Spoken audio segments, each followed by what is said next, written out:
Bab 3, pergerakan bahan merentasi membran plasma. Jadi kamu boleh buka juga buku teks muka surat 46. Ya, buku teks muka surat 46. Jadi cikgu pergi dululah satu persatu apa yang kamu akan belajar dalam bab yang ini. Bab yang ketiga ni. Okey, yang pertama sekali kita akan cuba fahamkan tentang sel, keperluan sel. Apa yang sel tu perlu untuk diteruskan kehidupan dia. Jadi adalah bahan-bahan tertentu seperti nutrien. Dia perlukan nutrien. Jadi nutrien tu maksudnya dia kena masuk ke dalam sel. Dia perlukan makanan. Nutrien tu makanan lah. Makanan tu kena masuk ke dalam sel. Jadi dia nak masuk ke dalam sel tu macam mana? Apa proses yang berlaku? Kemudian bila dah guna semua nutrien-nutrien atau bahan-bahan tu, jadi dia akan hasilkan bahan kumuh atau bahan yang tidak diperlukan.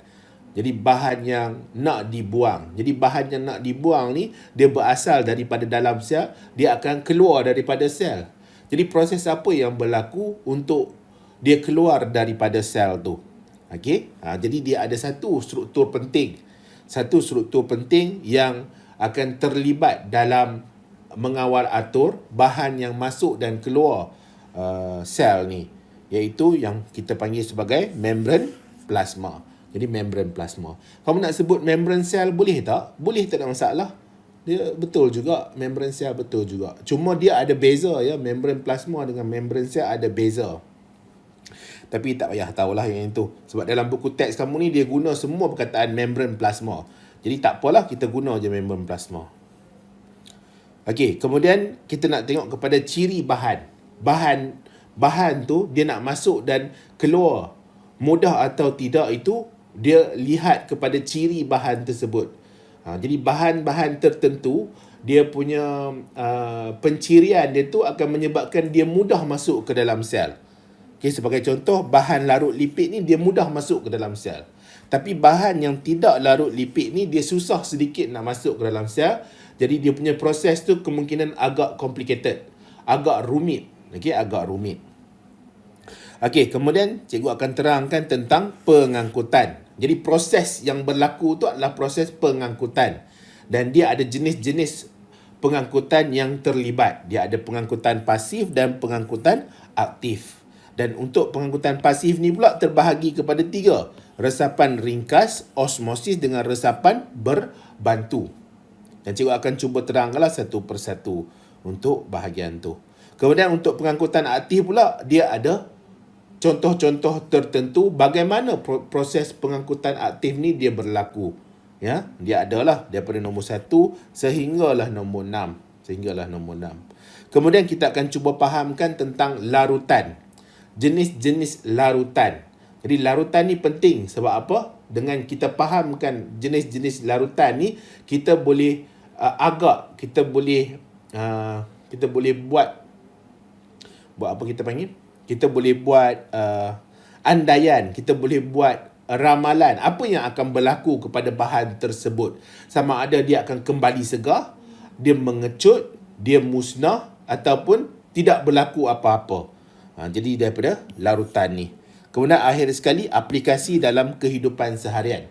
Jadi ada aplikasi-aplikasi tertentu ataupun keadaan-keadaan tertentu kita boleh gunakan ilmu yang melibatkan pergerakan bahan merentasi membran plasma ni dalam aplikasi kehidupan seharian kita, dalam teknologi yang kita ada, supaya dia dapat improve kita punya kehidupan seharian lah, kita punya teknologi yang ada.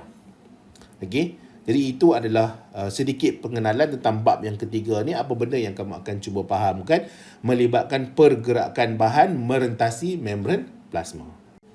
Kita bermula balik dengan yang atas ni lah. Jadi sel, cikgu baca lah ya. Sel hidup perlu bahan dari persekitaran luar untuk jalankan proses hidup. Jadi untuk dia teruskan kehidupan dia, untuk dia jalankan fungsi sel tu sendiri, dia perlukan bahan-bahan tertentu daripada persekitaran. Jadi bahan ni selalu datang daripada sistem peredaran darah lah. Dia datang daripada sistem peredaran darah. Jadi bahan apa yang diperlukan oleh sel ni untuk teruskan kehidupan dia? Jadi dia memerlukan glukosa. Jadi glukosa amino acid, asid lemak, glycerol, air dan oksigen. Jadi bahan-bahan ni, contohnya macam yang atas ni, ini datang daripada makanan kita. Kita makan apa? Kita makan nasi, ada lauk, ada sayur. Jadi semua tu nanti akan dicernakan. Jadi bila dicernakan maksudnya apa? Dia akan dipecahkan kepada molekul-molekul yang paling ringkas sekali. Kalau kita ada karbohidrat, dia akan jadi glukosa. Kalau kita ada protein, dia akan jadi amino acid. Kalau kita ada lemak, dia akan jadi asid lemak dan glycerol. Jadi semua ni datang daripada sistem pencernaan dan dia akan diserap oleh tubuh badan.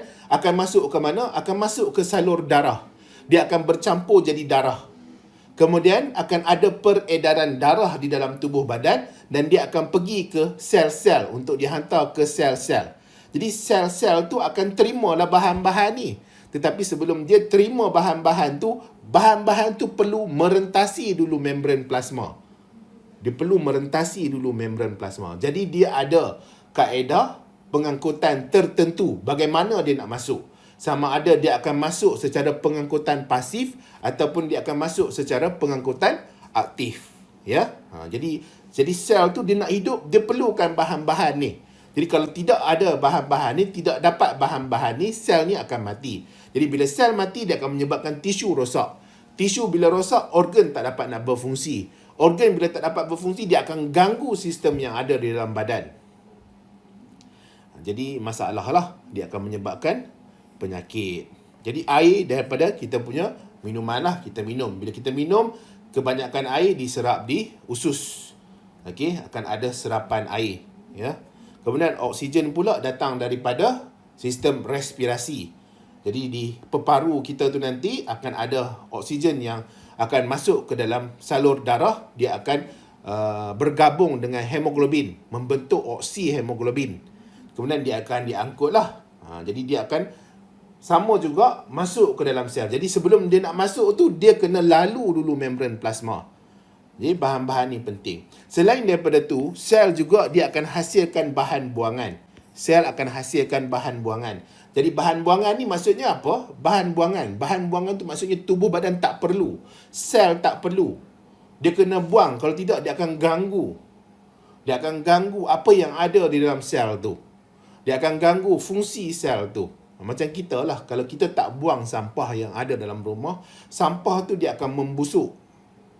Bila dia membusuk, dia dah ganggu kita. Tambah teruk lagi, datang lalat. Lalat bertelur di situ. Lalat bila bertelur di situ, menetas jadi ulat. Ulat jadi banyak di situ. Bila ulat, dia akan bertukar nanti jadi lalat dewasa. Dah populasi lalat makin bertambah apabila kita tak buang sampah. Jadi, nak tak nak, kalau kita nak keluar daripada rumah dalam jangka masa yang panjang, kena pastikan tidak ada sampah di dalam rumah. Okey? Sebab dia akan membahayakan dan dia akan mengganggu kehidupan seharian kita. Sama juga sel pun dia kena buang bahan buangan yang tak perlu.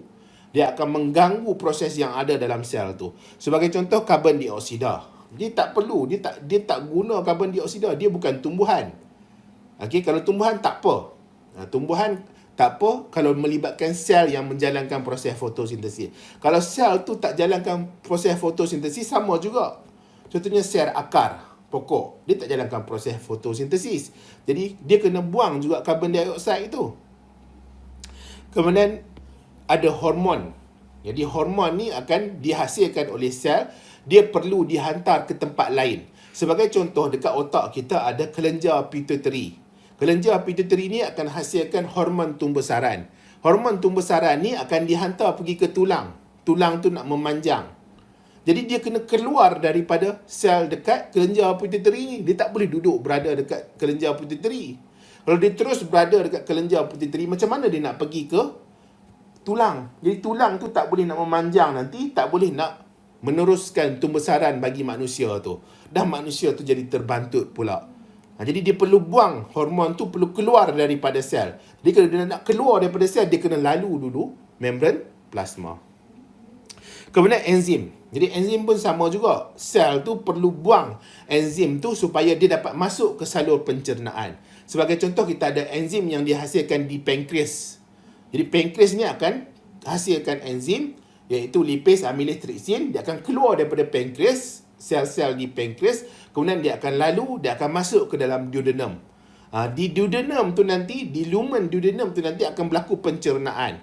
Jadi kalau dia tak dikeluarkan, jadi macam mana dia nak menjalankan proses pencernaan di dalam duodenum? Dah bermasalah nanti. Kemudian oksigen. Jadi oksigen ni dibuang juga, terutama sekali bagi tumbuhan lah. Jadi tumbuhan, kalau dia ada lebih oksigen, dia tak guna, dia ada lebihan, dia terpaksa kena buang. Jadi dengan dia buang oksigen tu, dia akan membekalkan oksigen di persekitaran. Jadi itu sedikitlah pengenalan kenapa pergerakan bahan merentasi membran plasma ni adalah satu proses yang sangat-sangat penting, dan pastinya kita ni manusia tengah berlaku proses ni. Tengah berlaku proses ni. Jadi kita akan pergi kepada membran plasma. Jadi cikgu akan cuba terangkanlah membran plasma. Jadi sebelum kita nak pergi satu persatu tu, kita tengok dulu kepada structure atau struktur membran plasma. Okey, struktur membran plasma. Jadi ni adalah membran plasma. Okey, yang cikgu duk warna-warna ni adalah membran plasma. Struktur bagi membran plasma.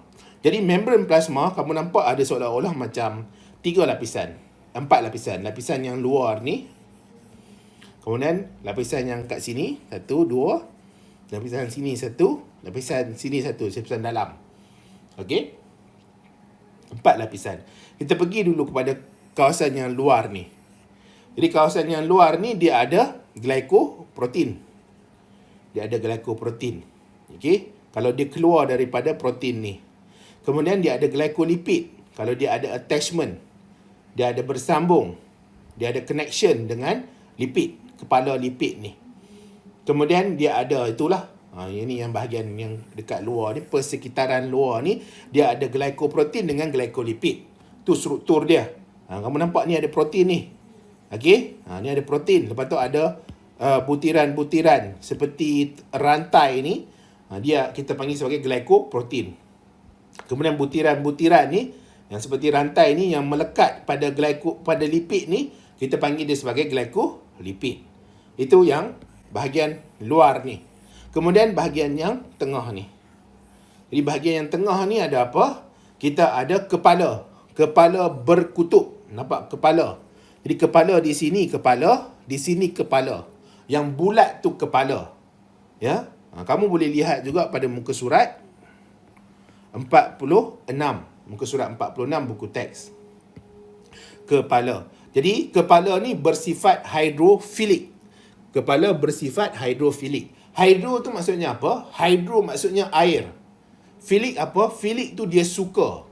Jadi dia suka kepada air. Dia suka kepada air. Jadi maksudnya dia tidak ada masalah bagi air. Kalau air ada dengan dia, dia akan melekat dengan air. Dia akan mendekati air. Dia akan bercantum dengan air. Sebab apa? Sebab dia suka air. Kalau dia hidrofobik. Hidrofobik seperti mana ekor tidak berkutub adalah hidrofobik. Dia tak suka kepada air. Jadi air tak boleh mendekat dengan dia. Kalau air mendekat dengan dia, dia tidak akan bercantum. Okey, dia tidak akan bercantum sebab dia hidrofobik, dia tak suka air. Itu untuk ekor. Kamu jangan tertukar antara kepala dengan ekor ya. Kamu tertukar nanti salah sayang markah kamu nanti ya. Kemudian kita ada di antara ekor dengan ekor ni kita ada kolesterol. Okey, kita ada kolesterol. Nanti kita tengok apa fungsi dia. Okey, kemudian kita ada protein liang. Okey, kita ada protein liang. Kita ada protein pembawa. Kemudian kita ada protein jugalah, protein yang melekat. Okey, protein yang melekat pada dui lapisan fosfolipid. Jadi kita ada satu lapisan fosfolipid, ini kita panggil sebagai lapisan fosfolipid. Nampak tak? Lipid. Lipid dia bukan protein, dia lipid. Jadi lipid ni pun penting. Lemak tu penting, lipid tu penting supaya nanti dia dapat membantu dalam pembentukan membran plasma. Di diet kita tu, lipid penting untuk membantu kita membentuk membran plasma. Okey, dia dua lapisan. Sebab dia ada satu lapisan sini. Kemudian dia ada satu lagi lapisan dekat sini. Ya. Kemudian bahagian dalam lah. Yang bahagian sitoplasma. Jadi bahagian sitoplasma. Bahagian sitoplasma tu cikgu dah ulang banyak kali. Sitoplasma ni semua yang berada di antara membran plasma dengan nukleus. Jadi organel-organel, dia punya medium, dia punya jelly-like, dia punya air, semua tu adalah sitoplasma. Tapi tidak termasuk nukleus. Nukleus bukan sebahagian daripada sitoplasma. Ya, bukan sebahagian daripada sitoplasma. Okey, sekarang ni kita tengok kepada beberapa ciri dan fungsi. Okey. Okey, kita tengok kepada kolesterol di sini. Jadi kolesterol ni dia menjadikan dui lapisan fosfolipid lebih kuat. Jadi dengan kehadiran kolesterol di antara ekor fosfolipid bilayer ni, dui lapisan fosfolipid ni dijadikan dui lapisan fosfolipid ni lebih kuat, lebih fleksibel, kurang telap terhadap bahan larut air. Jadi maksudnya air itu sebenarnya, bahan-bahan yang dia larut air itu sukar sebenarnya kalau dia nak merentas dui lapisan fosfolipid. Sukar dia nak merentas. Tapi molekul air boleh. Molekul air dia boleh secara osmosis. Dia mudah sahaja dia secara osmosis. Sebab apa? Molekul air tu dia kecil. Dia molekul yang kecil. Molekul yang kecil lah, yang senang nak bergerak merentasi membran plasma. Kemudian kolesterol ni pula, dia akan menjadikan membran plasma ni dia fleksibel. Fleksibel tu maksudnya dia mudah berubah bentuk. Terutama sekali dia dipengaruhi oleh suhu. Jadi kalau suhu tinggi, dia semakin menjadi seolah-olah bercirikan cecair. Dia punya tingkah laku tu seolah-olah macam cecair. Ya, tapi kalau suhu semakin rendah, dia punya sifat tu nanti dia lebih kepada pepejal. Dia rigid. Ya, kalau suhu tinggi dia jadi seolah-olah cecair. Samalah juga kalau kita minyak kan, minyak kadang-kadang ada setengah-setengah tu, bila dalam suhu yang tinggi dia cecair lah, suhu yang rendah dia jadi beku. Ya. Jadi kolesterol ni dia akan membantu kepada sifat ataupun tingkah laku membran plasma mengikut kepada suhu tinggi, suhu rendah. Ya, kolesterol. Kemudian kita ada glycoprotein. Jadi glycoprotein ni molekul reseptor, glycoprotein dengan glycolipid ya. Dia molekul reseptor untuk hormon. Jadi dia molekul reseptor. Reseptor tu apa? Dia adalah tempat di mana dia dapat kesan kehadiran sesuatu di sekeliling. Jadi ada hormon, dia nak mempengaruhi sel tu, dia nak suruh sel tu buat apa? Hormon tu akan melekat dengan glycoprotein dengan glycolipid. Dia akan melekat dengan reseptor. Jadi dia seolah-olah macam satu Swiss yang akan terima rangsangan.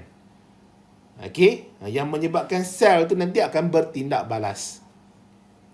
Kemudian glycolipid dengan glycoprotein juga menstabilkan membran. Ni tertambah lebih ya.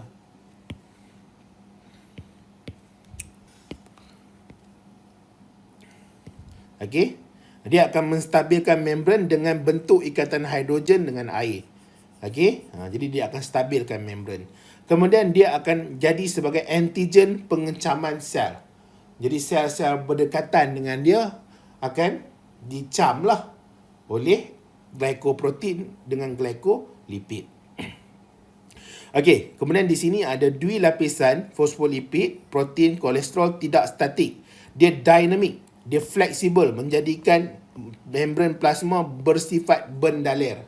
Sekali lagi cikgu baca ya. Dui lapisan fosfolipid, protein, kolesterol, dia tidak statik. Maksudnya dia tidak fix macam tu.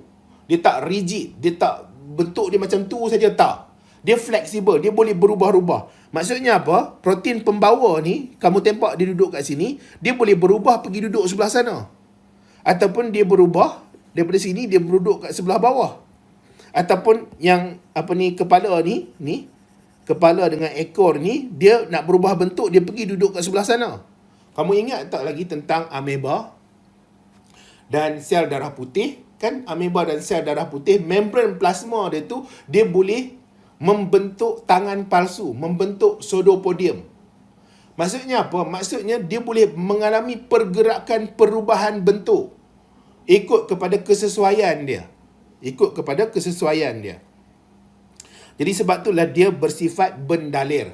Okey, sebab tu dia ada teori dipanggil sebagai fluid mosaic model. Okey, fluid, mozaik, model. Model, mozaik, bendalir. Ni ada kat muka surat 47. Okey, muka surat 47. Kamu nampak dekat lensa biology tu, ada saintis nama dia Singer dan Nicholson, 1972. Okey. Dia datangkan dengan teori, dengan kenyataan lah, iaitu mengenai model mozaik bendalir. Mozaik sebab apa mozaik? Sebab dekat membran plasma ni dia ada banyak komponen. Dia ada protein liang, dia ada protein pembawa, dia ada glycolipid, dia ada glycoprotein, dia ada kolesterol, dia ada ekor, dia ada kepala. Jadi dia banyak komponen. Sebab tu kita panggil dia sebagai mozaik. Untuk bendalir pula sebab dia ada ciri ataupun dia boleh menjalankan tingkah laku seperti bendalir. Dia boleh bergerak-gerak daripada satu tempat ke tempat yang lain. Okey? Jadi itu maksud dia lah. Hopefully kamu boleh faham. Apa lagi cikgu tertinggal ya? Itu je lah. Jadi di sini ini akan mengalami bahan masuk dan keluar.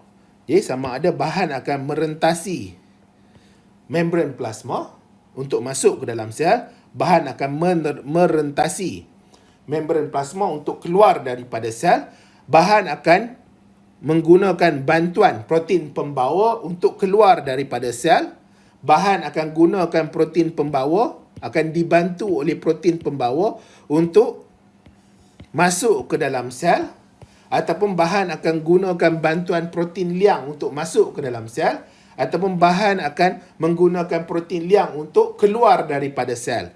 Jadi di sini ini akan ada pergerakan bahan-bahan keluar dan masuk, keluar dan masuk. Dan sekarang ni pastinya lah tengah berlaku semua proses-proses ni. Sebab sel-sel kita perlu hidup. Dan bila dia hidup, dia kena ada bahan-bahan untuk teruskan kehidupan dia. Ya? Di sini ni berlaku ni. Okey. Jadi kita nak tengok seterusnya kepada sifat ke-8. Jadi untuk membran plasma ni dia ada satu ciri di mana ke-8 dia. Kita nak cuba faham tentang ke-8 dia. Jadi kalau kita panggil sesuatu bahan tu dia telap, kalau bahan tu kita panggil dia sebagai telap, contohnya adalah dinding sel. Jadi dinding sel tu dia telap. Untuk sel tumbuhan, ya, sel tumbuhan. Dinding sel tu dia telap. Telap tu maksudnya bahan boleh merentas secara bebas. Keluar masuk, tak ada halangan. Pintu tu sentiasa terbuka. Pintu tu sentiasa terbuka. Dia kita panggil sebagai telap. Kalau tidak telap, maksudnya tidak boleh rentas langsung. Dia pintu tu tutup. Tak boleh keluar, tak boleh masuk. Dia mesti kekal dalam keadaan macam tu. Itu tidak telap. Kalau telap memilih, membran plasma ni dia telap memilih. Membran plasma dia telap memilih. Jadi bila dia telap memilih, ada bahan yang dibenarkan merentas, ada yang dilarang merentas, ada yang dihadkan untuk merentas. Jadi bukan semua keadaan dia akan benarkan. Diikut kepada situasi. Kalau bahan tu kurang, kemungkinan dia akan benarkan masuk. Bahan tu lebih, tak boleh masuk. Bahan tu tidak ada, dia benarkan masuk.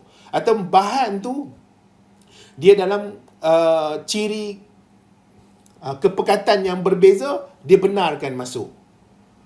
Okey, jadi itu telap memilih. Jadi membran plasma ni dia telap memilih.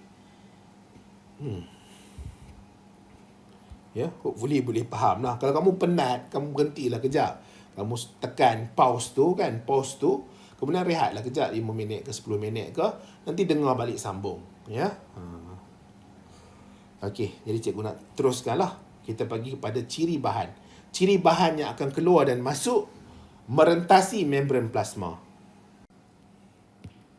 Kita ada bahan larut lipid, bahan tidak larut lipid.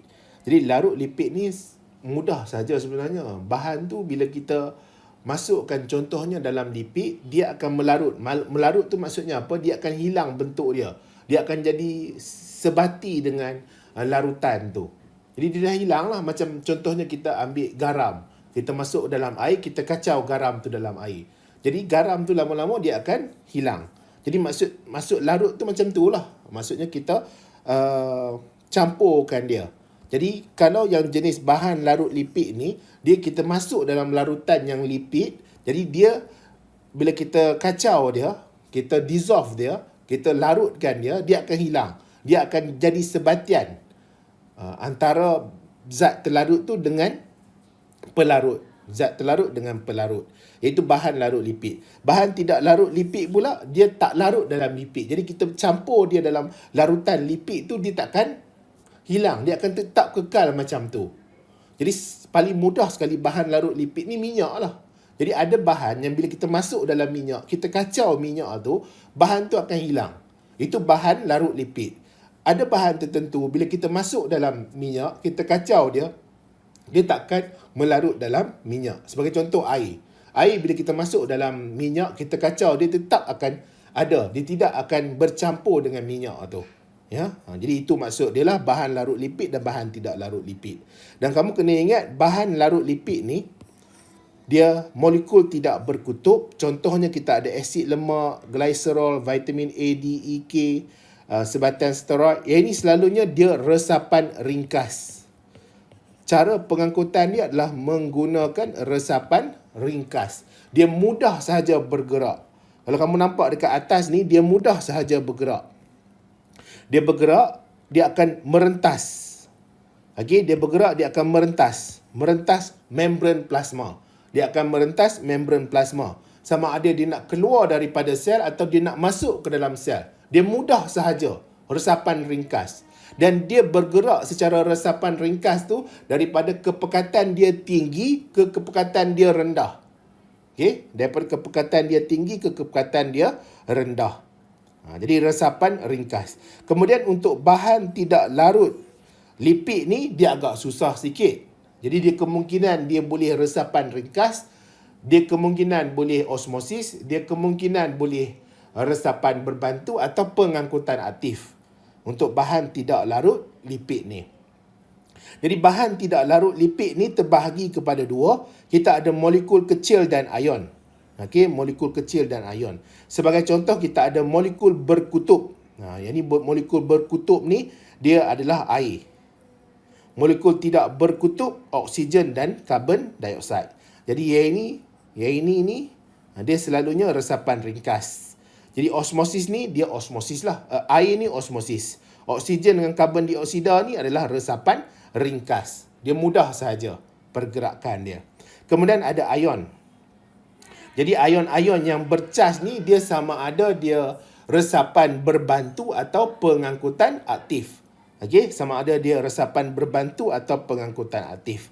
Molekul besar ni dia sama ada resapan berbantu atau pengangkutan aktif. Ya, jadi kita akan tengoklah untuk pengangkutan. Jadi kamu kena fahamkan dulu tentang ciri bahan ni.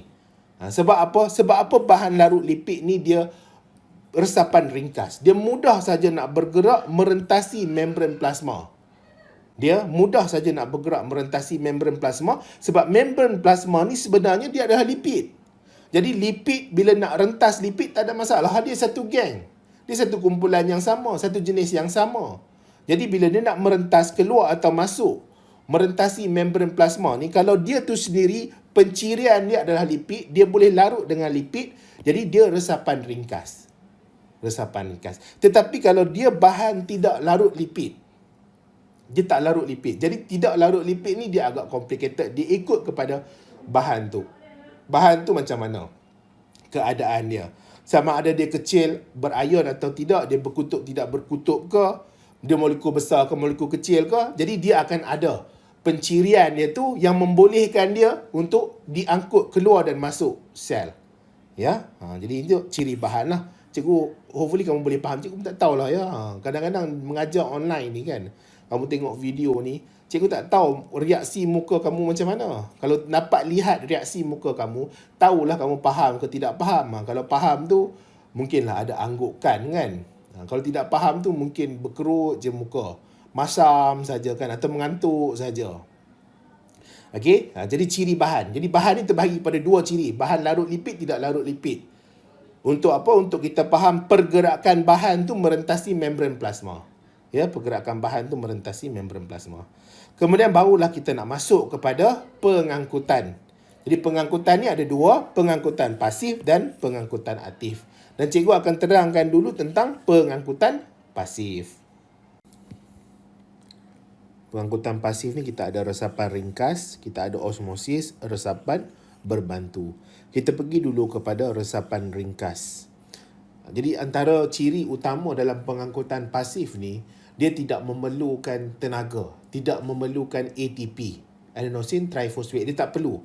Okey, sebab itulah dia pengangkutan pasif, dia tidak perlu ATP. Sebab tu Cikgu Pangkah dia tidak ATP, dia tidak memerlukan ATP. Kemudian pergerakan bahan dia tu daripada kawasan yang tinggi kepekatannya ke kawasan yang rendah kepekatannya. Okey, itu antara ciri yang kedua dalam pengangkutan pasif ni, iaitu dia bergerak daripada kawasan yang tinggi ke kawasan yang rendah. Jadi itu yang akan menyebabkan pergerakan tu berlaku. Boleh ya? Jadi yang pertama tidak memerlukan ATP, yang kedua dia bergerak daripada kawasan tinggi ke kawasan yang rendah. Kita pergi dulu yang pertama, iaitu resapan ringkas. Resapan ringkas, pergerakan molekul seperti oksigen, karbon dioksida, asid amino, asid lemak, glycerol, vitamin A, D, E, K. Jadi oksigen dengan karbon dioksida ni dia resapan ringkas. Dia dalam mana? Dalam bahagian mana? Bahagian untuk bahan tidak larut lipid. Kenapa dia boleh bergerak ataupun merentasi membran plasma? Disebabkan dia molekul kecil. Dia molekul kecil dan dia adalah molekul yang tidak berkutub. Jadi dia boleh merentasi membran plasma secara resapan ringkas. Jadi dia bergerak sajalah, bergerak saja merentasi membran plasma ni. Jadi dia boleh bergerak mencelah di antara satu kepala lipid dengan satu kepala lipid. Dia merentasi antara ekolipid dengan ekolipid ni, kemudian dia pergi ke kawasan ni pula. Dia merentasi di celah-celah tu. Sebab apa? Sebab dia molekul kecil. Tetapi dia adalah bahan tidak larut lipid. Bahan tidak larut lipid. Tapi dia boleh merentasi dui lapisan fosfolipid sebab dia molekul kecil. Boleh ya? Jadi dia molekul kecil. Dia oksigen, karbon dioksida. Dia gas lah, gas. Jadi yang ini antaranya berlaku di peparu. Pertukaran gas di alveolus. Jadi sekarang ni oksigen akan keluar daripada alveolus masuk ke salur darah. Karbon dioksida akan keluar daripada salur darah, dia akan masuk ke alveolus untuk dibawa keluar daripada badan melalui proses hembusan nafas, exhalation. Kalau tarik nafas tu dia akan ambil oksigen tadi, Kemudian kita ada contoh lain, kita ada asid lemak, glycerol, vitamin A, vitamin D, vitamin E, vitamin K. Kamu jangan sekali-kali tulis vitamin A, D, E, K. Tulis vitamin A, D, E, K. Salah ni ya. Mana dalam dunia ni vitamin A, adik? Tak ada. Dia vitamin A, vitamin D, vitamin E, vitamin K. Jadi yang ini vitamin A, vitamin D, vitamin E, vitamin K. Glycerol, asid lemak ni dia bahan yang larut lipid. Jadi bila bahan larut lipid, dia memang ciri dia tu bersesuaian dengan dui lapisan fosfolipid untuk membran plasma. Ciri dia bersesuaian dengan membran plasma. Jadi tak ada masalah. Dia boleh merentas antara kepala dui lapisan ni, kepala berkutub ni, dia boleh merentas. Dan ekor yang tidak berkutub ni, dia boleh merentas. Dia dengan merentas ataupun dia meresapi dengan mudah sahaja. Dia melalui dui lapisan fosfolipid. Sebab apa? Dui lapisan fosfolipid, dia ciri dia lipid. Dia tak ada masalah lah. Dia satu kumpulan, satu geng kan. Jadi antara tempat yang berlaku resapan ringkas untuk asid lemak, glycerol dan vitamin A, D, E, K ni adalah di ileum. Ileum ni usus kecil. Ileum ni ada 3 bahagian. Kita ada duodenum, kita jejunum, kita ada ileum. Jadi di ileum ni ada penyerapan nutrien. Nutrien ni akan diserap. Dia akan berlaku pergerakan dia merentasi sel-sel yang ada di ileum tu. Jadi sel-sel yang ada di ileum tu sel apa? Sel perut tu lah, sel usus tu. Jadi dia akan merentasi, kemudian dia akan lalu pada sel tu. Jadi dia lalu tu, dia akan merentasi membran plasma tu. Okey, dan kemudian dia akan merentasi lagi, dia akan masuk ke dalam laktil. Itu adalah salur limfa. ataupun kapilari limfa. Tu dalam sistem limfa, nanti kita akan belajar tentang benda tu. Tapi nak bagi tahu ni, yang ini semua ni berasal daripada mana? Berasal daripada sistem pencernaan, daripada salur pencernaan, yang kemudian nanti dia akan masuk ke dalam kita punya sistem peredaran darah, yang terutama sekali untuk asid lemak, glycerol, vitamin A, vitamin D, vitamin E, vitamin K ni adalah dia akan masuk ke dalam salur limfa. Dia akan masuk ke dalam salur limfa.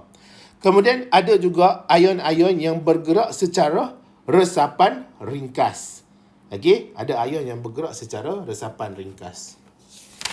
Kamu boleh buka muka surat 49. Okey, 49 tu adalah bahagian yang itu. Okey.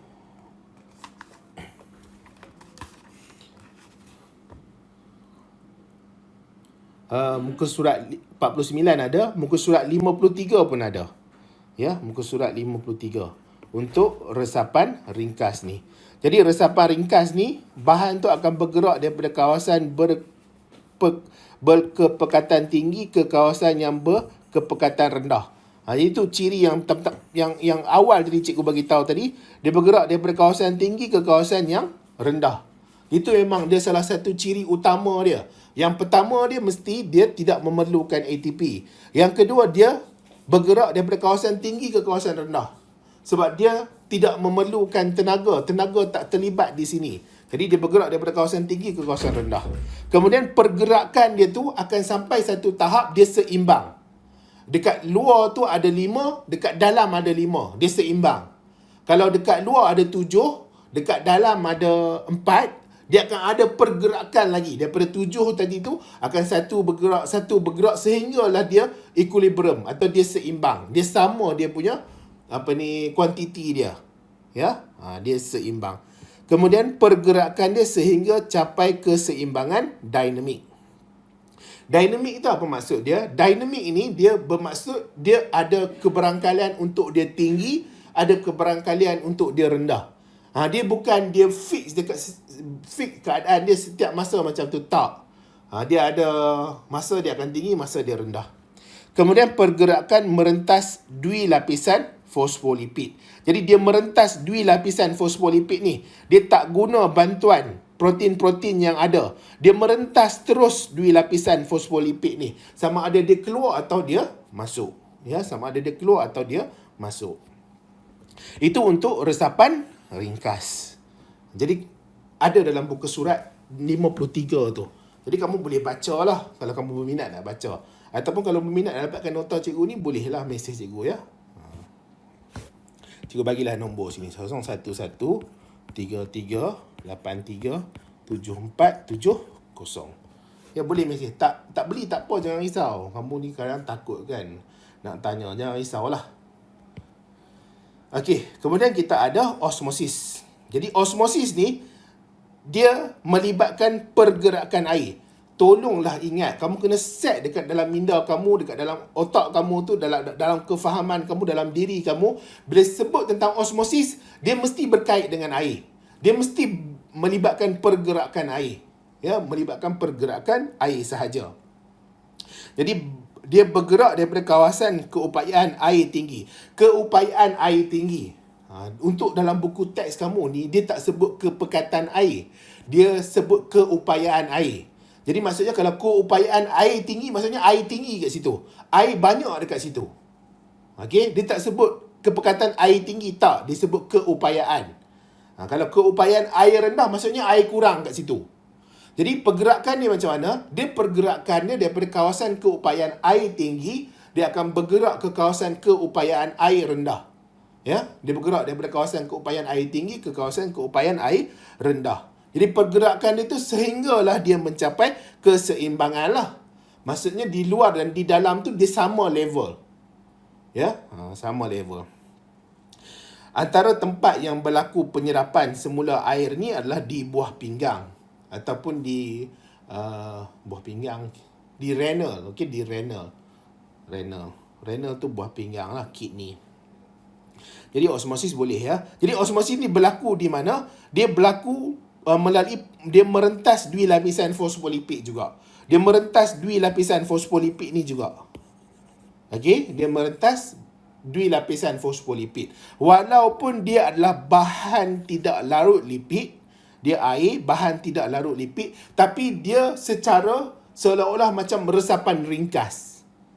Tapi dia osmosis. Dia seolah-olah macam resapan ringkas. Dia bergerak daripada kawasan tinggi ke kawasan rendah. Dia merentasi dwilapisan fosfolipid sehingga dia mencapai keseimbangan dinamik lah. Ya. Tapi kita panggil dia sebagai osmosis, kita tak panggil dia sebagai resapan ringkas. Jadi kenapa dia boleh bergerak macam tu? Disebabkan dia molekul kecil. Dan dia molekul yang berkutub. Molekul kecil. Dia molekul kecil. Dia kecil sahaja. Jadi dia boleh merentas dengan mudah. Ya. Kemudian kita ada resapan berbantu. Jadi resapan berbantu ni maksudnya ada bantuan yang diberikan. Ya, jadi ini ditambah satu lagi ciri untuk resapan berbantu ni, dia kena dibantu oleh sesuatu komponen. Jadi apa yang bantu dia? Protein. Protein yang ada pada membran plasma. Protein yang ada pada membran plasma. Jadi resapan berbantu ni contohnya melibatkan pergerakan asid amino glukosa. Resapan berbantu. Jadi kenapa perlu dibantu? Salah satu sebabnya dia adalah bahan yang tidak larut lipid. Kemudian dia molekul besar. Salah satu sebab dia tidak larut lipid. Jadi dia tak boleh sesuka hati nak rentas membran plasma. Dia tak boleh sesuka hati rentas sebab membran plasma tu dia fosfolipid, dia lipid. Dia hanya terima bahan yang larut lipid sahaja. Jadi dia tak boleh. Jadi protein kena bantu dia untuk merentasi. Tambah pula dia molekul yang besar. Okey. Jadi dia memerlukan pengangkutan pasif secara resapan berbantu. Jadi apa yang bantu dia? Protein liang. Protein liang ni bersifat spesifik, protein pembawa bersifat spesifik. Jadi kita ada protein liang di sini, kita ada protein pembawa di sini. Jadi kedua-dua protein ni akan membantu glukosa dan amino asid untuk bergerak merentasi membran plasma secara resapan berbantu. Dan dia tidak memerlukan ATP. Kamu kena ingat ciri utama dia untuk pengangkutan pasif tidak memerlukan ATP iaitu tenaga. Dan yang kedua dia akan bergerak menuruni kecerunan kepekatan. Daripada kawasan yang pekat, kawasan yang tinggi kepadatan dia ke kawasan yang rendah kepadatan dia. Ya. Jadi tidak perlu tenaga menuruni kecerunan kepekatan. Proses berterusan sehingga keseimbangan dinamik dicapai. Okey? Jadi cikgu dah teranglah ya benda ni. Jadi kita ada protein liang di sini, kita ada protein protein liang jugalah ya. Dia ada liang di situ untuk bantu dia bergerak. Kemudian barulah kita masuk kepada pengangkutan aktif. Okey, pengangkutan aktif.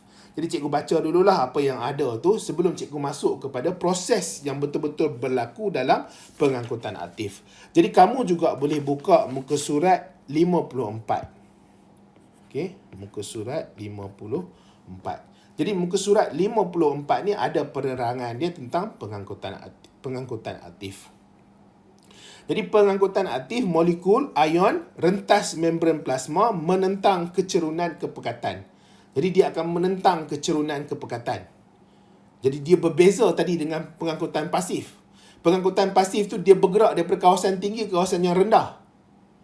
Kalau untuk yang resapan ringkas ni, dia bahan-bahan atau zat-zat terlarut. Seperti oksigen, karbon dioksida, asid lemak, glycerol, vitamin A, D, E, K, ada ion. Dia zat-zat terlarut.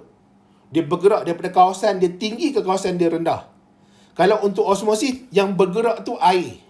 Kalau resapan berbantu tu yang bergerak zat terlarut juga iaitu glukosa dan amino asid atau asid amino. Tetapi untuk pengangkutan aktif ni dia molekul dan ion. Dia bergerak menentang kecerunan. Maksudnya daripada kawasan dia rendah kepekatan, rendah kepadatan, dia akan bergerak ke kawasan yang tinggi. Okey. Jadi bila dia terpaksa menentang kecerunan kepekatan, dia memerlukan tenaga. Dia memerlukan ATP. Sebab itulah dia memerlukan tenaga iaitu ATP. Dan dia memerlukan bantuan protein pembawa spesifik. Sama ada protein liang atau protein pembawa. Dia kena ada bantuan tu. Itu ciri dia. Dan contohnya kita ada pump proton. Jadi pump proton ni kat sini contohnya. Jadi dia akan pump proton. Jadi kalau kamu nampak kat sini, dia kurang dekat sini, banyak dekat sini. Jadi kemungkinan pergerakan dia daripada sini ke atas lah. Cikgu tukar warna lain. Okey, daripada kawasan sini dia naik ke atas. Sebab apa dia naik ke atas tu? Sebab dia bergerak daripada kawasan yang sedikit ke kawasan yang banyak. Dia memerlukan ATP. Kemudian dia memerlukan bantuan protein. Protein lah. Dia memerlukan protein pembantu. Sama ada protein liang ataupun protein liang atau protein pembawa. Dua-dua ni lah. Tetapi untuk yang ni dia pump proton. Yang ni untuk dia angkut hydrogen ion. Kemudian kita ada pump natrium kalium ataupun bahasa Inggeris sodium potassium. Okey, pump natrium kalium. K+ dengan hydrogen plus, H+. Ya. Jadi sekarang ni cikgu akan cuba terangkanlah proses yang berlaku ni, dan kamu juga boleh baca pump natrium kalium ni pada muka surat 55. Muka surat 55. Jadi sebelum cikgu nak terang satu persatu, daripada nombor 1 langkah yang pertama ni apa yang berlaku sehingga nombor 6 ni, kamu boleh tengok juga dalam buku teks tu ya, Rajah 3.9 tu, muka surat 55 tu. Okey, kita nak kena faham dulu tentang struktur ni. Sebelum kita pergi lihat satu persatu apa yang berlaku. Jadi ini kita ada protein pembawa. Ni yang cikgu warnakan hijau ni, dia adalah protein pembawa. Ni protein pembawa. Okey, di protein pembawa ni dia ada tapak aktif. Ataupun tapak untuk dia lekat dengan zat terlarut. Tapak yang dia akan lekat ataupun tapak spesifik yang dia akan lekat dengan zat terlarut. Yang dia akan lekat dengan molekul, yang dia akan lekat dengan ion. Jadi dia ada tapak-tapak aktif dia tu. Dan dia sangat-sangat spesifik. Lah. Dia bukan semua keadaan dia boleh angkut gunakan protein pembawa tu. Dia spesifik. Okey, kemudian kita ada bahagian luar sel, persekitaran luar sel. Yang atas ni adalah persekitaran luar sel ataupun bendalir luar sel. Kalau dalam buku teks tu ditulis bendalir luar sel ataupun persekitaran luar sel. Ni luar sel. Dia bukan sitoplasma. Jadi yang kat sini dalam sel lah. Dalam sel ni kita panggil sebagai sitoplasma, cytoplasm. Jadi boleh ya. Ni dalam ni adalah sitoplasma. Cikgu tulis S dekat sini. Sini luar sel. S tu adalah sitoplasma, LS tu adalah luar sel. Kamu dalam exam jangan pergi guna pula singkatan-singkatan ni. Tak boleh guna singkatan-singkatan ni. Tulis bagi penuh. Okey, sekarang ni kita ada sodium. Jadi sodium ni ada dekat bahagian dalam ada, dekat bahagian luar pun ada. Tapi kamu kena ingat, pergerakan untuk ion ni, untuk molekul ni, dia mestilah menentang kecerunan kepekatan. Maksudnya dia bergerak daripada kawasan yang rendah ke kawasan yang tinggi. Jadi walaupun keadaan ni macam tak open nak betul, tapi tak apalah sebab cikgu nak tunjukkan saja. Ya. Dia nak tunjukkan saja kepada kamu.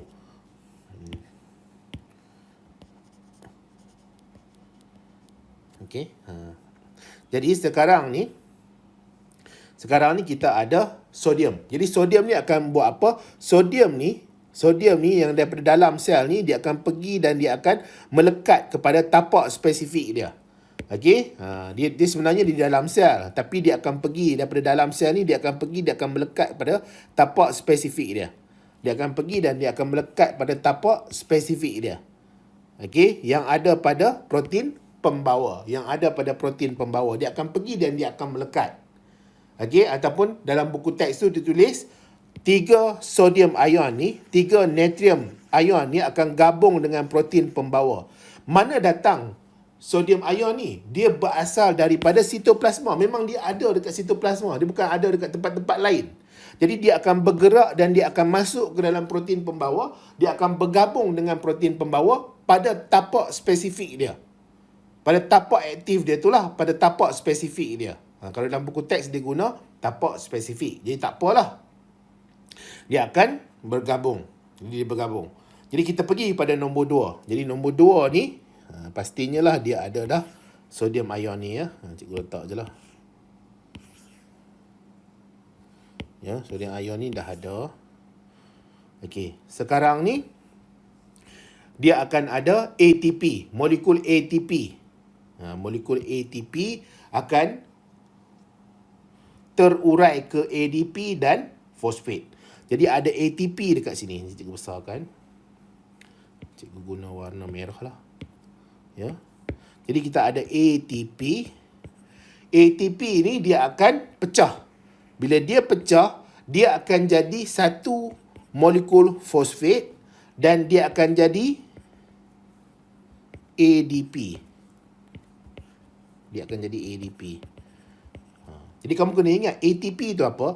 ATP ni adalah adenosine trifosfat.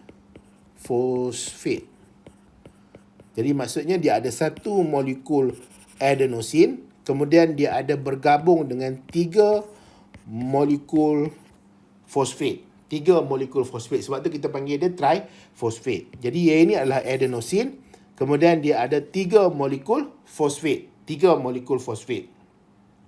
Jadi sekarang ni satu daripada molekul fosfat ni dia akan bergabung dengan protein pembawa. Manakala ini dah pecah, yang ini pula dia akan jadi ADP, adenosine difosfat.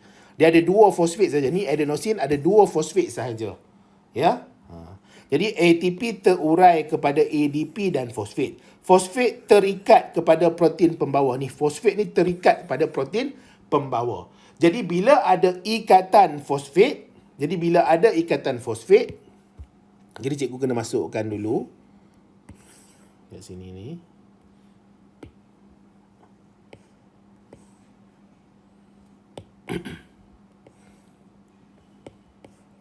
Bila ada ikatan fosfat, dia akan bekalkan tenaga.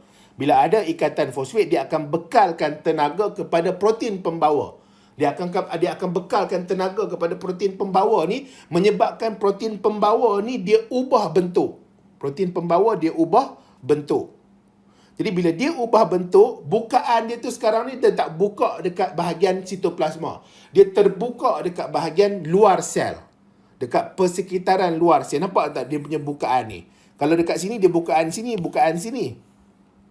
Jadi bila dia terbuka dekat bahagian luar tu, sodium ion ni akan diangkut keluar daripada sel. Jadi dia akan keluar. Itu yang nombor 3. Sekarang ni kita pergi kepada nombor 4. Dalam keadaan yang sama lagi, masih lagi ada fosfat ya. Masih lagi ada fosfat. Jadi sekarang ni, sodium ion ni dah dilepaskan di luar sel. Ni bahagian luar ni telah dilepaskan. Jadi sekarang ni dekat luar ada apa? Dekat luar ada potassium ion ataupun kalium ion.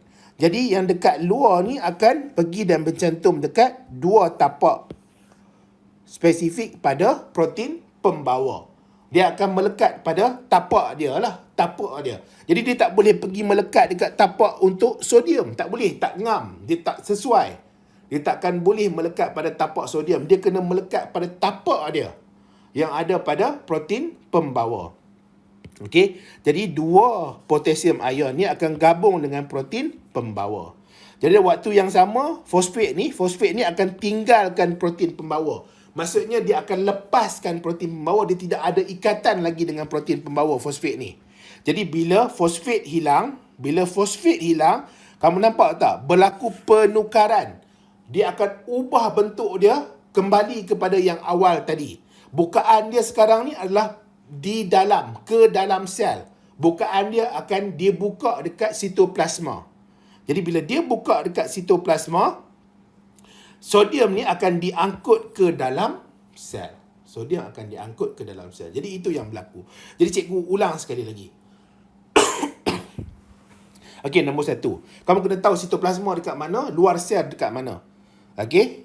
Jadi cikgu ulang sekali lagi ni. Kita ada sodium ion. Sodium ion ni berada dalam mana? Berada di sitoplasma. Jadi bila dia berada dalam sitoplasma, apa yang berlaku, sodium ion ni akan bergerak dan dia akan pergi melekat, akan terikat pada tapak dia di protein pembawa. Dia akan melekat, terikat pada protein pembawa. 3 sodium ion. Dia ada 3 tempat dia lah pada protein pembawa. Jadi nombor 2 berlaku pula, ATP itu akan pecah, akan terurai. Jadi bila ATP terurai, dia akan jadi 2 molekul ni. 2 keadaan ni, 2 bahan ni. Iaitu yang pertama adalah ADP. Sebab apa? Bila ATP, adenosine trifosfate. Tri itu 3. Dia ada 3 fosfat. Jadi dia ada 1 adenosin. Jadi bila kita pecah, dia terurai, 1 fosfat itu akan terikat dengan protein pembawa. Dan satu lagi dia ada ADP, adenosine diphosphate. Adenosine diphosphate. Jadi bila berlaku pengikatan atau ikatan fosfat terhadap protein pembawa, menyebabkan protein pembawa tu dia ubah bentuk. Daripada dia buka dekat sitoplasma, sekarang ni dia dah ubah bentuk, dia buka dekat kawasan luar pula. Jadi bila dia buka ke kawasan luar, sodium ion ni akan dibebaskan keluar sel, akan diangkut keluar sel. Okey, sekarang ni bila dah diangkut, dekat luar sel tu ada potassium ion ataupun kalium ion. Kalium ion ni akan masuk dan dia akan terikat, akan melekat pada tapak aktif dia, tapak spesifik dia, ya. Jadi dia pun masuk. Kemudian fosfat ni, kumpulan fosfat ni, dia akan terpisah dengan protein pembawa.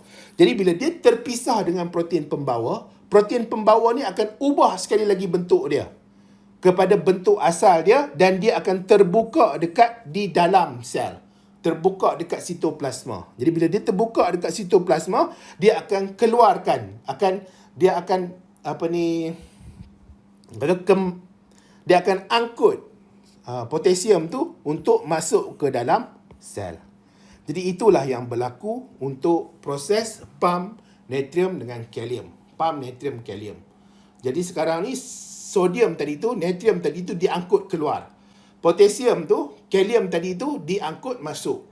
Dan dia menggunakan ATP dan dia mesti melawan kecerunan kepekatan. Ya. Pengangkutan aktif. Penat dah cikgu ni. Terang, kamu 2 kali cikgu ulang kan. Kalau kamu tak faham juga, kamu reverse balik, rewind balik tu. Pergi tekan balik, pergi tengok balik. Okey, apa yang benda yang cikgu dah terang ni. Okey, kita masuk kepada larutan. Untuk larutan ni kamu boleh buka muka surat 58. Okey, untuk larutan ni kamu boleh buka muka surat 58. Jadi sebelum cikgu nak pergi baca satu-satu apa yang ada di dalam ni, cikgu nak terangkan dulu ataupun nak ulang kaji apa benda yang kita dah fahamkan sebelum ni. Jadi boleh sebut tentang larutan ni, ada 2 benda lagi yang kamu nak tak nak kena fahamkan. Jadi kita ada larutan, kita ada pelarut, kita ada zat terlarut. Zat terlarut ni ada nama-nama lain lah. Contohnya ada juga orang panggil dia sebagai bahan terlarut, mineral yang terlarut. Ya, jadi ini adalah benda yang kamu dah pernah belajar dulu. Jadi sekarang ni apa maksud larutan? Larutan ni adalah hasil campuran antara pelarut dan zat terlarut. Kita campur dua-dua. Antara pelarut dan zat terlarut tu kita dapat larutan. Kemudian larutan ni dia ada 3 jenis. Ada 3 jenis keadaan larutan ni. Dia ada isotonik, okey, dia ada hipertonik, dia ada hipertonik, dia ada hipotonik. Cikgu kadang-kadang sebutan ni tak pernah jelas. Dia ada hipotonik, hipo. Kalau yang bawah ni hipertonik. Jadi dia melibatkan kepada zat terlarut. Kepekatan zat terlarut. Dan kepekatan zat terlarut ni dia akan mempengaruhi keupayaan air. Zat terlarut ni akan mempengaruhi keupayaan air. Okey, sekarang ni cikgu padam. Jadi hopefully kamu boleh faham lah. Cikgu serang sekali saja benda tu supaya refresh balik ingatan kamu tentang pelarut, zat terlarut dan apa lagi? Larutan. Okey, ada 3 perkataan ni. Okey, sekarang ni cikgu nak pergi kepada beaker ya. Yang ada dalam muka surat 58 tu. Okey, jadi cikgu buat beaker. Kemudian ada air lah dalam ni. Jadi air ni warna biru. Beaker tu warna kelabu sepatutnya kan, tapi tak apalah. Okey, kemudian kita ada apa? Kita ada timun. Jadi kita ada timun. Jadi timun. Kita ada timun. Jadi timun warna hijau. Kita masukkan timun dalam larutan. Jadi maksudnya apa? Kita dah masukkan timun tu dalam larutan yang ada air dan zat terlarut. Yang ada air dan zat terlarut. Jadi sekarang ni kita ada larutan apa? Larutan isotonik. Jadi larutan isotonik tu maksudnya apa? Kepekatan bahan terlarut dia sama dengan dalam dan luar. Jadi cikgu gunakan ni.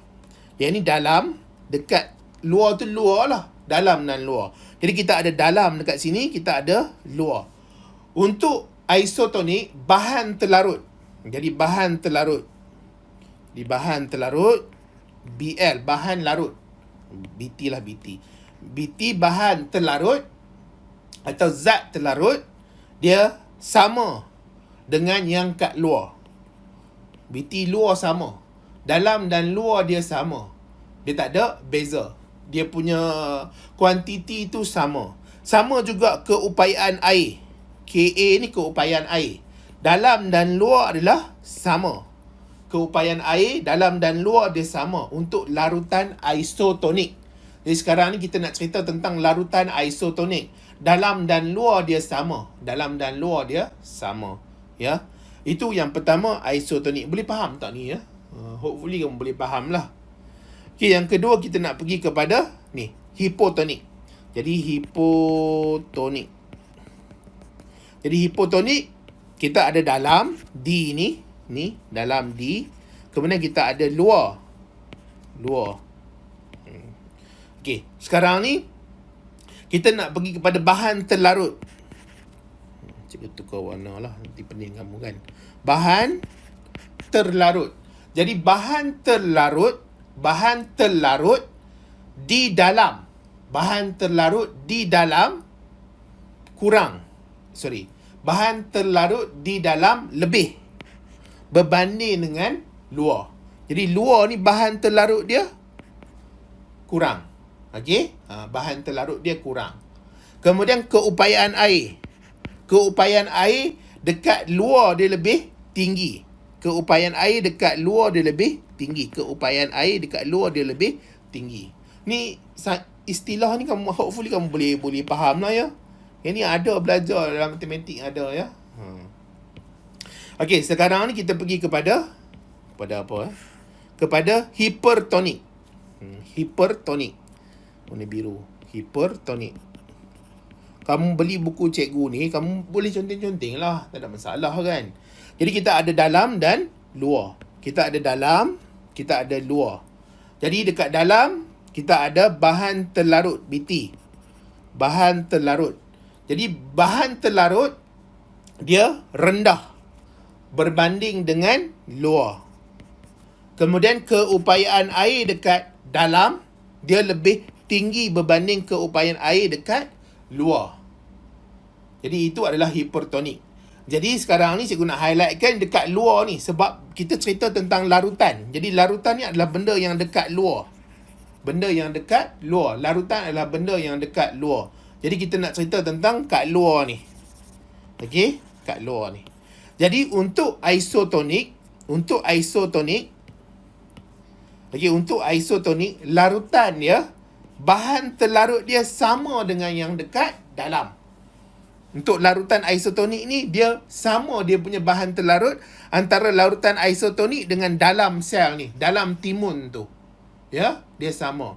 Kemudian untuk keupayaan air pun, dia sama. Antara dalam dengan luar. Larutan isotonik ni, dia keupayaan air dia sama. Dalam dan luar. Dekat luar ni dengan dalam ni. Sekarang ni kita pergi kepada hipotonik. Kita pergi kepada yang larutan. Jadi larutan hipotonik ni, bahan terlarut dia rendah. Bahan terlarut dia rendah.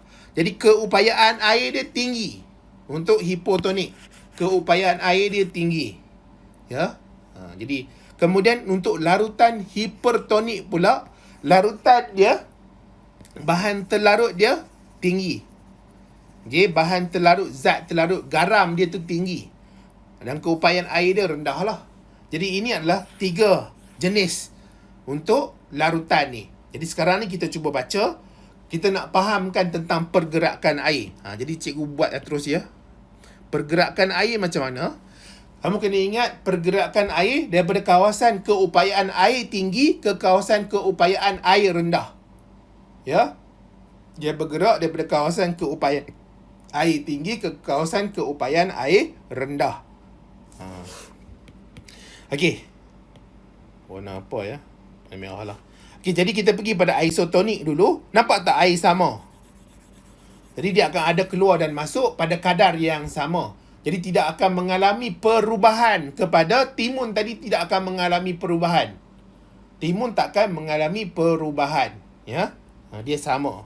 Kalau untuk hipotonik, keupayaan air dekat mana yang tinggi? Sini tinggi. Ni tinggi. Jadi bila sini tinggi, dia air akan bergerak ke sana. Jadi daripada luar ni, dia akan bergerak ke dalam. Daripada luar, dia akan bergerak ke dalam. Jadi hipotonik itu, larutan hipotonik, bila kita masukkan timun tadi itu, dia akan jadi segah. Dia akan jadi lebih kembang. Sebab apa? Ada air masuk. Sebab apa? Keupayaan air di luar dia tinggi. Keupayaan air itu apa? Keupayaan air itu adalah kandungan air dia lah. Okey, kuantiti air dia, kepekatan air dia. Tapi dalam buku teks dia guna keupayaan air, jadi kita ikut buku teks guna keupayaan air. Kita jangan guna benda lain. Nanti pening-pening kepala kan. Biasalah ada cikgu guna yang ini, ada cikgu yang ini, tapi cikgu prefer apa yang ada dalam buku teks. Senang, kita standardize. Satu Malaysia, satu negara guna istilah yang sama. Jadi keupayaan air dia akan bergerak daripada kawasan yang tinggi ke kawasan yang rendah. Jadi itu akan menyebabkan dia akan masuk ke dalam. Dia masuk ke dalam ni. Dia akan masuk ke dalam. Kemudian kita ada hipertonik. Untuk hipertonik ni, air akan bergerak daripada kawasan dalam ke kawasan luar. Air akan bergerak daripada kawasan dalam ke kawasan luar. Jadi bila air bergerak daripada kawasan dalam ni ke kawasan luar, maksudnya timun tu dia akan kehilangan air. Timun akan kehilangan air. Jadi bila timun kehilangan air, timun akan kecut. Timun akan kecut. Ya, timun akan kecut. Jadi ini yang cikgu boleh ringkaskan, yang nak terang kat kamu. Sekarang ni kita pergi baca apa yang ada dalam nota yang cikgu dah tulis ni. Jadi larutan apa? Bahan terlarut beri kesan kepada larutan. Pastilah zat terlarut tadi, bahan terlarut tadi akan memberi kesan kepada larutan. Kalau tinggi kandungan bahan terlarut, dia akan jadi hipertonik. Kalau rendah kandungan bahan terlarut, kemungkinan dia akan jadi isotonik. Dia sama antara luar dan dalam. Jadi ini kita masukkan timun. Nak masuk benda lain pun boleh juga. Kita nak masukkan buah oren, kita nak masukkan anggur, kita nak masukkan lobak, ataupun kita nak masukkan lobak masin ke. Boleh, tak ada masalah. Tak ada masalah. Bahan-bahan macam-macam bahan boleh digunakan. Ya? Jadi dia ikut kepada larutan garam yang kita gunakan. Antara benda bahan yang selalu dibuat eksperimen dekat sekolah adalah kentang lah. Adalah kentang. Ya. Jadi sekarang ni kita pergi kepada jenis. Jenis kita ada isotonik, hipotonik dengan hipertonik. Jadi untuk isotonik ni kepekatan bahan terlarut dia sama. Kepekatan bahan terlarut dia sama. Kepekatan bahan terlarut dia sama. Dengan cikgu cerita tadi, kepekatan bahan terlarut sama. Kesan dia air meresap masuk, keluar kadar yang sama. Sel kekal bentuk yang sama. Sel kekal bentuk yang sama. Untuk sel tumbuhan, dia akan berada dalam keadaan flasid. Kita panggil dia dalam keadaan flasid. Ini ada kat muka surat mana? Muka surat 60 ya. Ini ada muka surat 60. Kamu pergi kepada larutan isotonik. Ada yang bawah sekali itu. Dalam muka surat 60 dia kata sel berada dalam keadaan flasid. Sel tumbuhan dalam keadaan flasid. Okey, kemudian kita ada hipotonik. Okey. Hipotonik. Okey, isotonik. Isotonik untuk sel haiwan dia samalah, tak ada apa-apa perubahan. Dia masih lagi dalam keadaan yang sama. Bentuk kekal dia bentuk normal. Yang ni kalau untuk sel haiwan tu, kamu boleh buka muka surat 59. Jadi cikgu ni sambil terang kat kamu ni, cikgu akan cuba jugalah refer dengan buku teks. Sebab apa, semua nota ni cikgu susun balik supaya dia dapat mudahkan cikgu ringkaskan untuk terang kepada kamu. Jadi semua ni dia berasal daripada buku teks ya.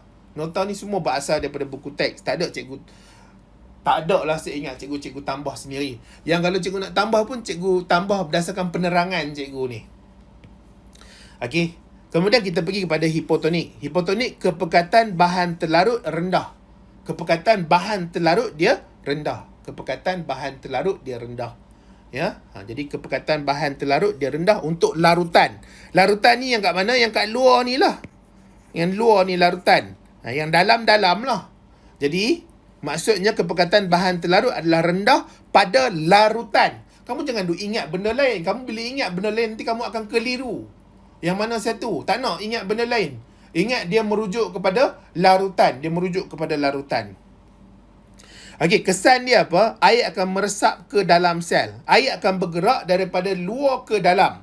Mana tadi? Yang ini. Air akan bergerak daripada luar ke dalam. Sebab apa? Air dekat luar ni tinggi. Nampak tak dia bukaan dia luas dekat sini? Okey. Ini matematik ya. Cikgu harap kamu jangan keliru lah dengan simbol matematik ni. Air lebih banyak berbanding dengan dalam. Jadi air akan bergerak daripada luar masuk ke dalam. Air akan bergerak daripada luar masuk ke dalam. Kemudian sel darah merah mengembang. Sel darah merah, kalau untuk sel haiwan ni, sel darah merah akan mengembang. Kamu jangan ingat manusia je yang ada sel darah merah je. Haiwan pun ada sel darah merah ya. Kalau kamu tengok, kalau kucing tu bergaduh cedera kan, dia ada sel darah merah. Tapi bukan semua haiwan dia ada sel darah merah, tak. Contohnya macam serangga, dia tidak ada sel darah merah. Kalau kamu pergi bunuh belalang ke, kamu bunuh lipas ke, kamu tak akan dapat lihat ada sel darah merah. Ya? Dia tak ada lah. Jadi sel darah merah akan mengembang sebab apa? Sebab air daripada luar masuk ke dalam. Air daripada luar masuk ke dalam. Jadi sel darah merah akan meletus, akan menyebabkan hemolisis. Dia akan menyebabkan hemolisis. Okey, kemudian sel tumbuhan. Okey, sel tumbuhan. Ini sel haiwan ataupun sel manusia lah. Sel tumbuhan sama juga. Air daripada luar akan masuk ke dalam.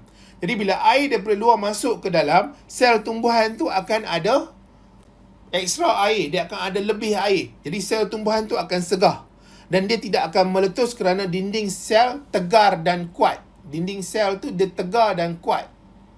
Okey, jadi tidak meletus kerana dinding sel tegar dan kuat. Jadi akan segah penting. Segah penting kenapa? Kenapa kesegahan kepada tumbuhan tu penting? Supaya nanti dia dapat sokongan. Tumbuhan tu dapat berdirilah dengan lurusnya, berdiri dengan tegaknya, tanpa dia layu. Kalau tumbuhan tu dia kurang air, dia akan layu. Kemudian dia akan kekalkan bentuk sel. Ya. Kemudian kita pergi kepada hipertonik. Jadi hipertonik ni kepekatan bahan terlarut tinggi. Ni hipertonik, kepekatan bahan terlarut ni dia tinggi berbanding yang kat dalam. Nampak tak? Ada ni, dia bukaan dia dekat sini. Jadi dia lebih tinggi bahan terlarut dengan yang dekat dalam. Okey, L ni luar ataupun larutan. D ni dalam. Ya, bahan terlarut tinggi. Jadi keupayaan air dia banyak dekat mana? Dekat dalam lebih tinggi air berbanding dengan luar. Jadi air akan bergerak daripada mana ke mana? Daripada dalam bergerak ke luar. Jadi dia akan kecut. Jadi air akan meresap keluar, sel darah merah akan mengecut ataupun kita panggil sebagai krenasi. Yang ni ada pada muka surat 59. Dia ada pada muka surat 59. Kemudian sel tumbuhan, air akan meresap keluar daripada vakuol. Jadi air akan meresap keluar daripada vakuol. Vakuol akan mengecut, sitoplasma akan mengecut, membran plasma tertarik dari. Okey, sekarang cikgu cuba lukis. Kita ada warna apa ya? Lukis warna ni lah. Okey, kita ada dinding sel dekat luar. Dinding sel bersifat telap ya. Kemudian kita ada membran plasma dekat dalam. Jadi dekat dalam lagi tu dia ada vakuum. Jadi apa yang berlaku, air akan keluar. Jadi air akan keluar. Air akan keluar, air akan keluar. Jadi bila air keluar, vakuum ni akan mengecut. Sitoplasma pun dia akan mengecut. Sitoplasma yang akan dalam ni pun akan mengecut. Okey, sitoplasma akan mengecut. Jadi bila sitoplasma akan mengecut, dia akan tarik ni. Dia akan tarik membran plasma ni menjauh daripada dinding sel. Dia akan tarik membran plasma ni menjauh daripada sel. Dia akan tarik menjauh. Jadi bila dia tarik menjauh daripada sel, dia akan menyebabkan apa? Tak lawa lah lukis. Ya. Ni yang dalam tu membran plasma. Dia jauh lah. Nampak tak? Membran ni dinding sel. Dinding sel. Yang dalam tu adalah membran plasma. Dia akan menjauh daripada sel. Sebab apa? Sebab dia kehilangan air pada vakuum dan menyebabkan sitoplasma pun akan turut mengecut. Dan proses ni dipanggil sebagai plasmolisis. Okey, ni plasmolisis, kamu boleh lihat pada muka surat 60. Ada penerangan tentang ni. Fenomena ni dipanggil sebagai plasmolisis. Dia akan sebabkan daun, batang lentur ke bawah dan kelayuan. Dia akan menyebabkan kelayuan. Dia boleh segar kembali. Segar kembali dengan apa? Dengan kita pergi masukkan sel tumbuhan ni ke dalam larutan hipotonik. Nak masuk dalam larutan isotonik pun boleh juga. Masuk dalam larutan hipotonik, yang mana ketinggian air dia tu tinggi. Ketinggian air dia tu tinggi. Keupayaan air dia tu tinggi. Yang menyebabkan air akan bergerak daripada kawasan tinggi ke kawasan rendah. Ingat, bila sebut tentang osmosis, osmosis mesti melibatkan air. Dia mesti melibatkan air. Jadi dia boleh segar kembali melalui proses diplasmolisis. Ataupun dia segar kembali, fenomena tu dipanggil sebagai diplasmolisis. Ada dalam buku teks muka surat 60. Ya. Jadi habislah tentang larutan ni. Cikgu harap kamu boleh faham lah. Ini antara benda yang penting lah. Sebab apa? Soalan favourite tanya tentang ni. Okey, soalan favourite, soalan kesukaan lah untuk ditanya dekat kertas 1 dan kertas 2. Kertas 3 pun ada tanya tentang benda ni ya. Tambah-tambah melibatkan kentang. Eksperimen yang melibatkan kentang. Jadi sekarang ni kita nak masuk kepada aplikasi dalam kehidupan seharian.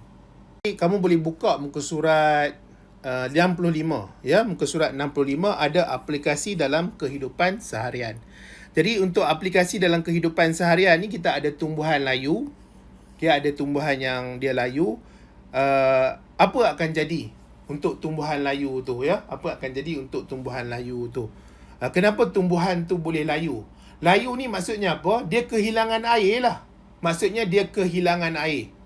Ya, jadi bila kehilangan air tu mesti ada sesuatu yang menyebabkan dia kehilangan air.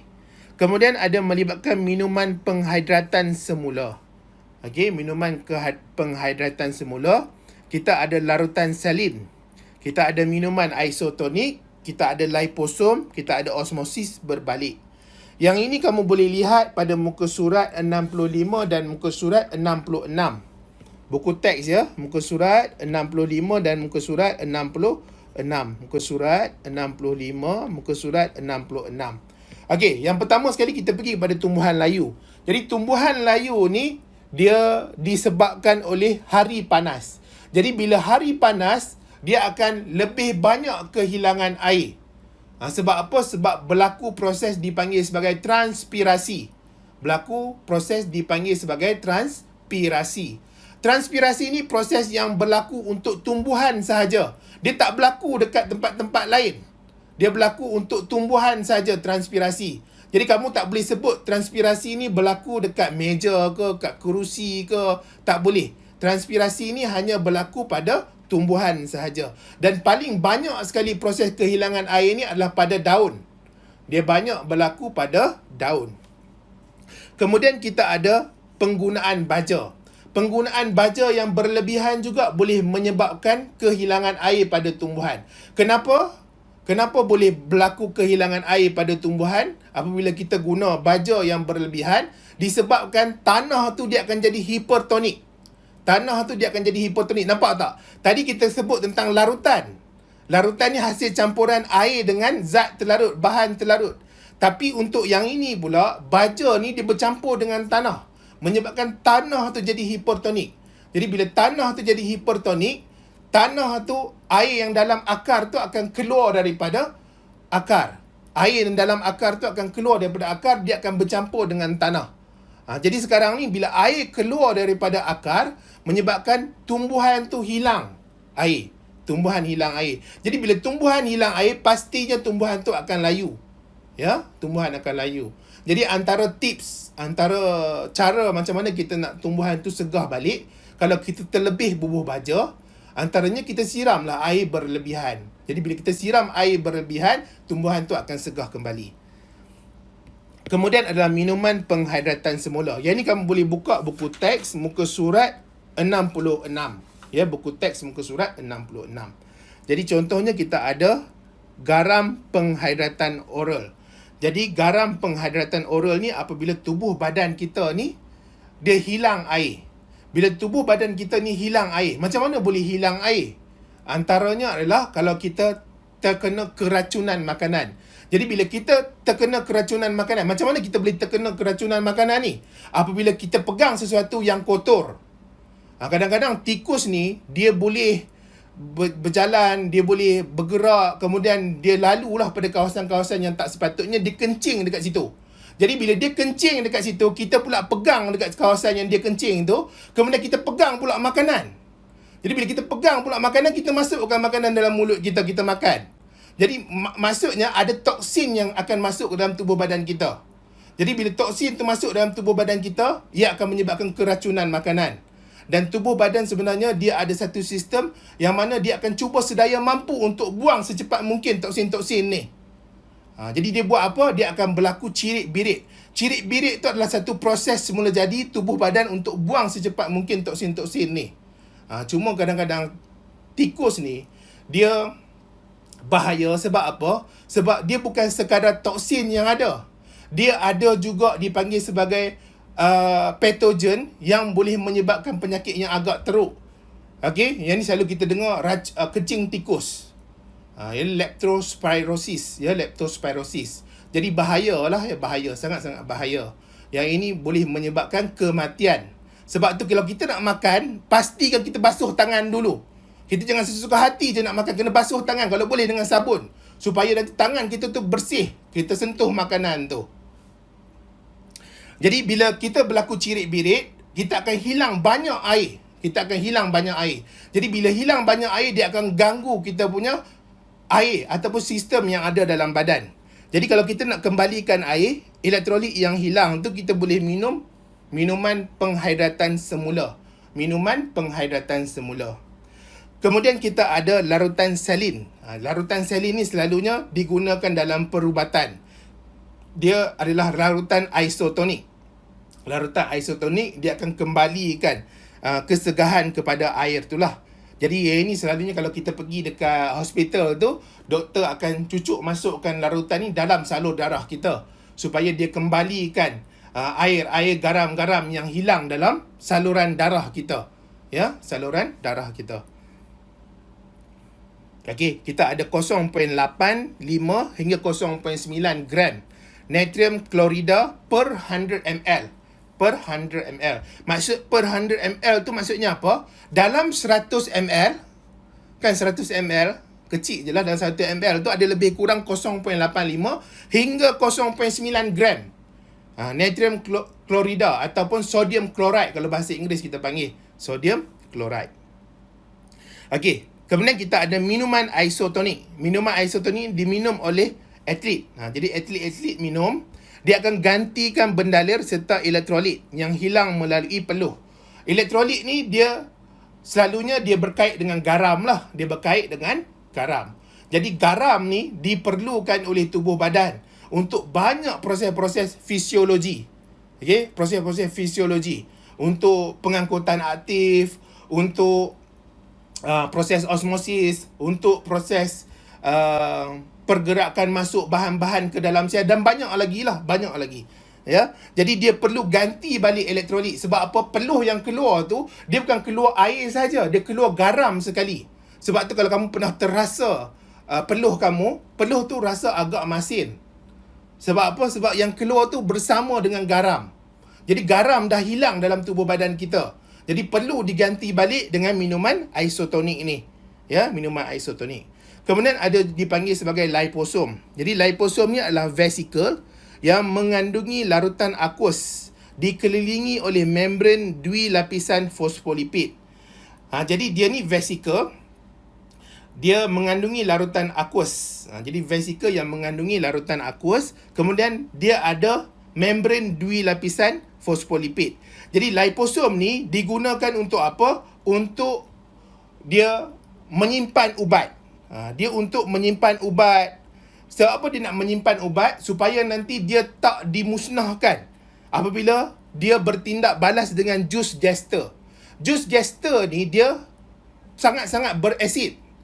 Dia punya keasidan dia tu boleh mencecah bawah daripada 2 pH dia. Kamu kena ingat pH 2 ni, pH 1.5 ni, dia boleh lebur paku besi. Dia boleh lebur paku besi. Ya, dia boleh lebur paku besi. Jadi sangat-sangat bahaya. Jadi dia nak lindungi ubat tu, dia gunalah liposom ni.